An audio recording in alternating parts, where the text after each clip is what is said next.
What's up, comic book peeps? Welcome to another episode of Direct Edition. The channel is Fred Hall Direct Edition, and today we're going to be looking at some hardcovers, which is one of my favorite videos to do besides, my variant videos or my videos of me going out of town. But before we get into all that, I wanted to show you my 31-inch Darth Vader, which is very cool, straight out the dungeon. It comes with Darth Vader doing the death grip. You see that right there in his hands? That's the death grip. If you allow my sexy fingers to interrupt your video, let me turn this. I always try to turn it from time to time just to keep the plastic, in shape or, able to move. And some other cool stuff I have is, my Darth Maul #1, Darth Vader #1, Volume 2, my Star Wars calendar that was given to me a while ago. And you guys usually don't see this much further up in the studio or in the dungeon. But here's my R2-D2 piggy bank. Some of my Star Wars collectibles. Some comics I had to review for you guys. I try to keep a stack always, ahead of time to review for you guys. And here's some cool stuff. This is one of my favorite action figures of all time. This is my Darth Vader Black Series. And that's the Chewbacca Black Series. My boy Leonard Hutchison was, showing off his Rey Starkiller base, and I really, really liked that. I thought it was pretty cool, man. I think he said his Kmart was going out of business, and, Kmart was one of the only ones that really had the Starkiller base. Basically, it's a Black Series, like those, with Rey in it. But it comes with a diorama of the Starkiller base, which is basically that big Death Star, but it was a planet, but it actually had snow on it. So it was pretty cool. So without further ado, let's actually pay our bills, man. Let's do what we gotta do. And this episode of Direct Edition is brought to you by my fake Darth Maul from China. Alright, so you know how we do on this channel. Wow, this is such a big shot that I have to take for this background, because that 31-inch Darth Vader is very huge. It actually comes all the way up to my hip bone from the ground. So it's a pretty large figure. But you know how we do on this channel. Let's get into some comics. Or let's get into some hardcovers. Okay, so the first hardcover I wanted to show you was my Marvel Encyclopedia. It's the X-Men version, I guess, or whatever. And this basically will detail a lot of stuff that you have, questions on as far as like the X-Men or whatever. Very cool cover. Definitely like this. And the cool thing about the hardcovers is sometimes, this is considered a dust jacket. This piece right here, this is considered a dust jacket. Okay. Sometimes behind the dust jackets, if you allow my sexy fingers to interrupt your video once again, there's more to behind the dust jacket. And I think that's pretty cool. This is very nice. And believe it or not, this is like one of my first times actually checking this out and seeing this behind the dust jacket. It must be a total fold out of the X-Men universe. So let's take a cool look at it.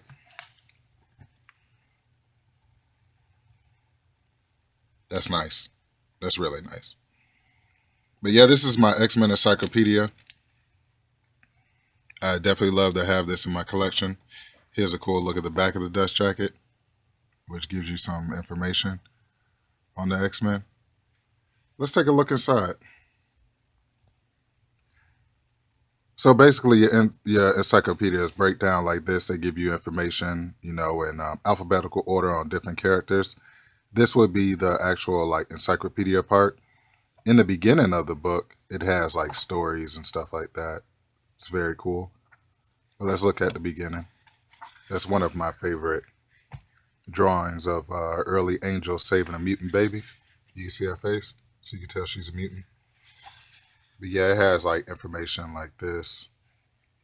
A backstory when you first open it up, and yeah, it's pretty cool.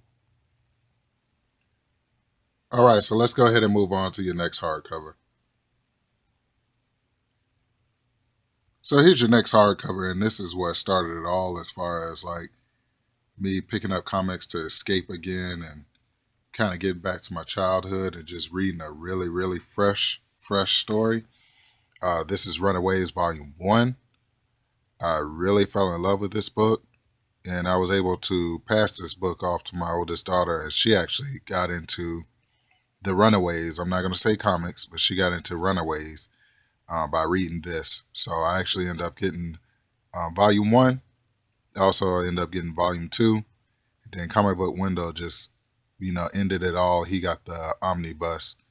But this is a pretty cool, very, very good story. And it's never too late to read Runaways #1 because it's very cool. So here's a cool look at the front of the book. And here's a cool look at the back of the book. And what happened with the Runaways is their parents get together every year for some kind of, meeting or whatever. And the kids were all playing together and they end up spying on their parents. And they witness their parents kill somebody. So their parents end up being bad guys. So they all run away. And eventually they go back home just to kind of like take what they need. And then, they go back to their secret lair. And it's just a very, very good story, man. It was so refreshing to see something brand new out of Marvel, out of so many years of just the same stuff and the same characters. So I really recommend Runaways if you're looking for something different. And if you like the indie circuit, man, if you take Marvel off of this would be the perfect indie book. So I really like Runaways, man. And your next hardcover I wanted to show you is Punisher War Journal Jigsaw. This is Punisher Volume 4. I'm not sure from what volume because, Punisher volumes, they do a different volume almost every other 2 years. But this is a very good book. Basically, it's about the Punisher versus Jigsaw. That's the big thing about the book. But this artwork on the front cover, man, this artwork on the front cover. And the funny thing is, a lot of these hardcovers I bought, they're pretty much been in my collection for about 4 to 2 years. And I've bought them all like maybe at $5 a piece. So that was the time where I just totally stopped collecting single issues. Totally, just stayed home and ordered stuff off of Amazon. And I would have a new package come in almost every week because I was just getting them for $5. So, but I definitely remember how cheap this one was when I bought it. It was very cheap. So here's a cool look at the front. That is really nice. I like that. And here's a cool look at the back of the book. The Punisher and Jigsaw, Men on a Mission. I actually have their first mix-up in Punisher Volume 1, and it's pretty good. So, okay. Definitely love my Punisher. Look at this one. Look at this one. This is so cool. So this is XMen War Machines, and basically what was happening is in this book, the X-Men just so happened to notice that the Sentinels were being built with war machine parts. So you have a totally new type of Sentinel being produced. And the cool thing about this is a Eddie Granoff cover. And the first person to kind of really bring that to my attention is QB Comic Addict. I haven't heard from him in a while. I hope he's okay, but that dude has some pretty cool books. But like he was the first person to kind of like I've always noticed Eddie's Granoff artwork, but I never really like, it was like, oh, it's cool artwork, and I kept moving. But he was the first one to kind of bring a name to it, and then I just started noticing it over and over and over again. Now, a lot of my X-Men books actually has Eddie's artwork, and the artwork is absolutely beautiful, man. Look at that front cover. If you don't believe the artwork is beautiful, watch the back. And here's a cool look at the back of the book. Look at the artwork, man. Warpath being one of my favorite freaking X-Men. An Indian, strong man. We just realized that he has a healing factor. which is very cool, man. He's almost like a wolf or a coyote, or not a coyote. No, a coyote's kind of weak, but he's almost like a wolf. You know what I'm saying? He just has that like that. He has that like beastly or that like Wolverine-ish kind of vibe going on for an Indian, but he still remains so human that it's very subtle that you see it. So it's pretty cool, man. Then you have my girl Psylocke. And then you have Jubilee, who's a vampire at this time. Because later on in the next X-Men arcs, they actually go and rescue her from being a vampire. As I was saying, once again, just beautiful artwork, man. Beautiful, beautiful. Definitely love Warpath. Definitely love Psylocke. And I definitely love Jubilee. Because Jubilee was the X-Men that was introduced to us in Ladies' Night Out, X-Men 1991. All right, let's look at the next one. So if you want a cool Thunderbolts one, this is a cool Thunderbolts comic to pick up. This is the Widowmaker. This is around the time of Dark Reign, and this is Francisco Martina cover. Martina cover. I'm sorry. Who basically is doing your Edge of Venomverse right now. Very Clayton Crane-ish like, but still holds Martina holds his or her own style. I'm not sure if Francesco is a girl or a guy, but anyway, they hold their own as far as their artwork. But like I said, it's very Clayton Crane-ish like. So it's hard for me to tell the difference between the two as far as the artwork. Now in this book, you have the blonde Black Widow, which is very cool. But actually, the blonde Black Widow ended up being regular Natasha Romanoff. I really, really like the blonde Black Widow. But in this book, also too, Deadpool actually does a job for Norman Osborn, and Norman Osborn holds him up for the money. And so Deadpool whoops the Thunderbolts' asses. Excuse my French. And he ends up finally getting paid, what Norman Osborn owes him. And the continuation on his arc is what is that called? When Deadpool joins the X-Men, it's called X Marks the Spot. So X Marks the Spot in this book basically goes together. But this is a very cool book, man. Definitely like the Thunderbolts. I definitely like a lot of their characters. And here's a cool look at the front of the book with Nick Fury actually, pointing the gun in the back of Norman's head. And here's a cool look at the back of the book with my boy Iron Fist and my boy Luke Cage. Definitely cool cover. I really remember when I was reading this book, I really remember just how I was just in heaven reading this book. It's actually a very good, very, very good book for very, very cheap. Yeah, my favorite Thunderbolt of all time is Songbird. Songbird, I don't even know that much about her, but I think she's one of the coolest comic book characters that's ever been drawn before. And if you don't know who Songbird is, she's a girl with pink hair, but she has the white front like Rogue. So very cool. So we go from hardcovers to paperbacks, and this is one of my favorite paperbacks of all time. This is Forever Evil Arkham War. This is Batbane versus Batbane versus Batman. Basically, that's what his name is. He's Batbane. Basically, Batman is taken out of the picture by the crime syndicate, and Gotham is split up amongst the villains because there's no Batman. But Bane comes over from a boat from Santa Prisca, and he takes one of the Court of Owl's talons, and him and the talon actually go around, and he becomes Batman, and the talon is like Robin, and he basically takes the whole city over from every villain. So it's very cool, man. Very cool concept. The only thing I didn't like about this book is Batman beat Bane with a headbutt. No, not with a headbutt. That was in I Am Bane. Batman beat Bane in like one panel. I was like, really? Really, Batman? This is a guy who broke your back and you beat him in one panel? So here's a very cool look at the front of the book. And here's a very cool look at the back of the book.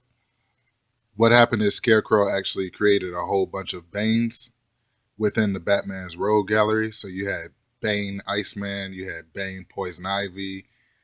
The only person that had become like a Bane-like character was the Joker. But you had Bane Killer Croc. The Penguin didn't either. But I think you even had like a Bane Riddler, a Bane Man Bat. So it was pretty cool. They were all jacked up off of Venom. And that's why you see Bane choking his... I'm not going to curse. But that's why you see Bane choking him out on the back. That's why you see him choking Scarecrow out. So one of my... Bane is one of my favorite villains. He's up there. And this book actually centered Bane so well and told a story with Bane so well that, I fell in love with this book. I'm glad I finally have it in my collection. I know I've shown it to you guys in videos, but hey, this will always be one of my favorite hardcovers or paperbacks. So that's Forever Evil Arkham War.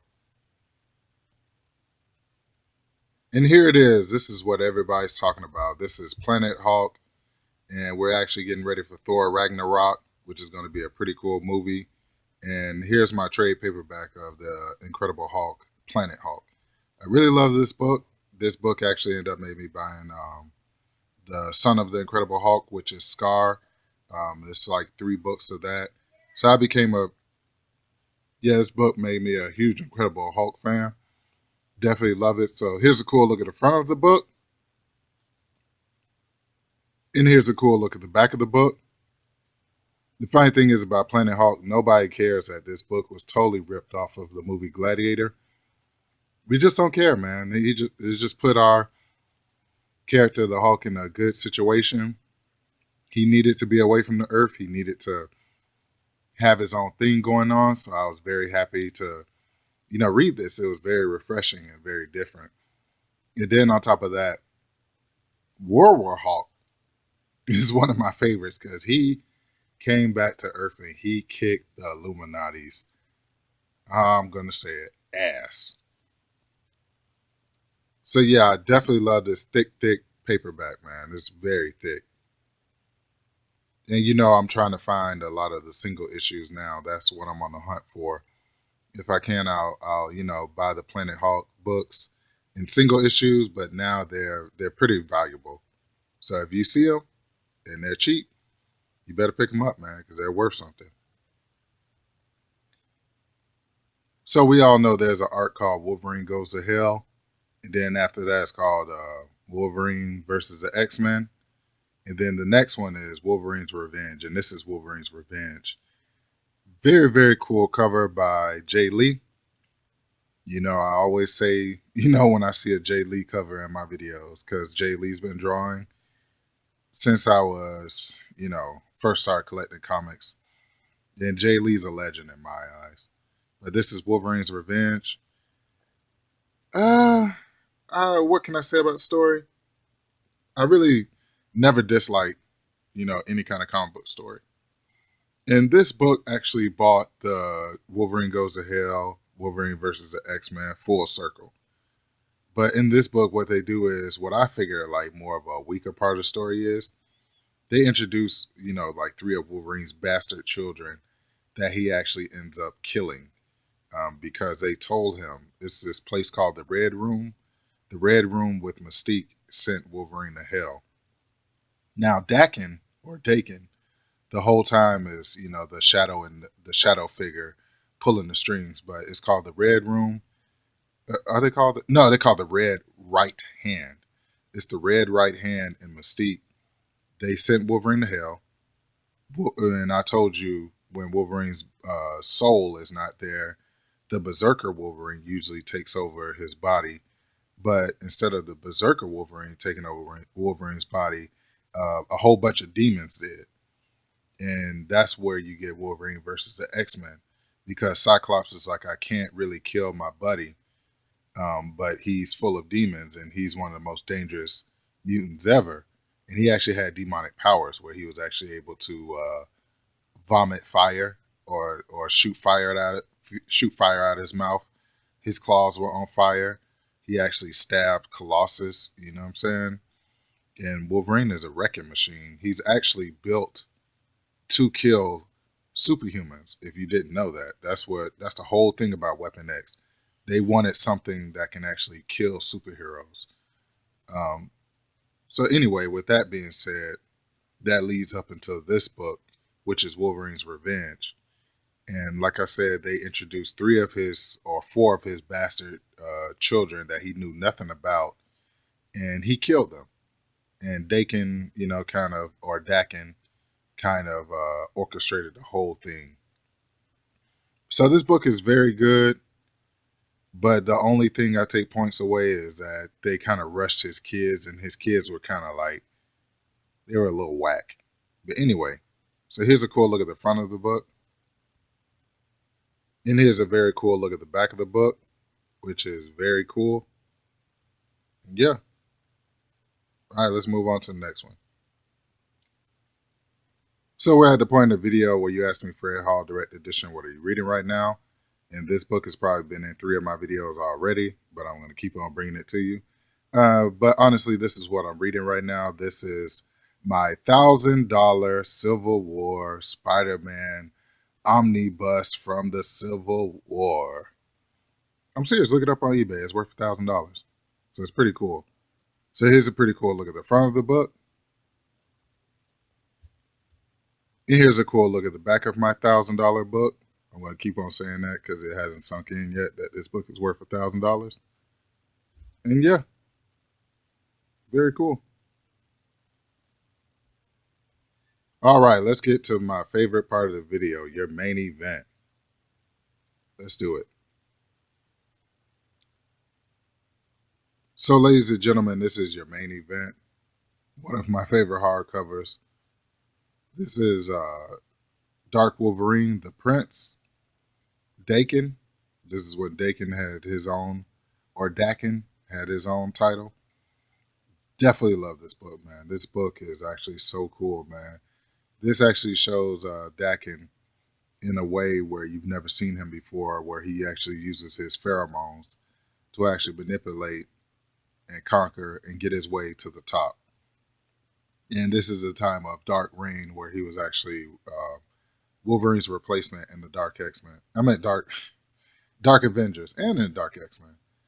But it's very cool, man. He actually, I remember Norman Osborn was saying something about Dakin's father, which is Wolverine, which is a soft spot. And then he counteracted with saying something about Peter Parker and Spider-Man, which made Norman freak. But very cool. So here's a cool look at the front of the book. And here's a very cool look at the back of the book. Very, very cool, man. Definitely love my Dark Wolverines. This is actually the book that won Dakin over with me. At first I was like, but this book actually won him over. So definitely glad to have this in my collection. It's a very cool book. And there you have it. So once again, I would like to thank you all for tuning in to another episode of Direct Edition. The channel is Fred Hall Direct Edition. You guys are very cool, man. Definitely a big fan of all you guys' channels, especially the smaller ones. Words of wisdom, focus on the ones that show you love. And the ones that don't show you love, forget about them. I'd like to thank you guys for tuning in again. I'd like to thank you all for tuning in again to another episode. And I will catch you guys later. Y'all be safe out there, man. Peace and hair grease. Peace.